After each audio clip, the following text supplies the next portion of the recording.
Today I'm experimenting with printing my doodles straight onto fabric to turn them into soft stitched ornaments. I am using some illustrations I made a while ago for a children's story. My printer will take extra thick media safely, so I'm using Calico backed with freezer paper and sticking this onto card to keep it rigid.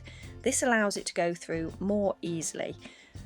Once printed, I add a layer of cotton batting behind the fabric to make them nice and squidgy for stitching.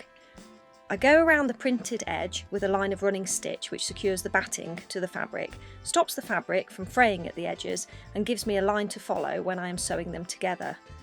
I then cut the shapes out with a small allowance to reduce bulk. This is my favourite part, slow stitching on top of the printed design.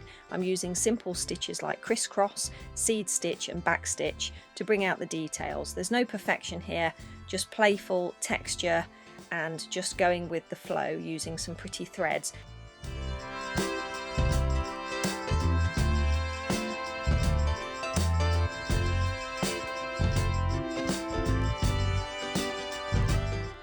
Originally I tried sewing them right sides together and turning them through, but that did not work as the shapes were too small and it was too bulky to turn because of the batting.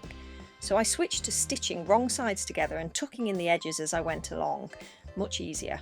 I add a bit of stuffing using a pair of tweezers to get into the awkward bits, then stitch up the opening. And look how cute it is! My first little funny fish is done. I hope you enjoyed seeing my process, and if you did, please give my video a thumbs up.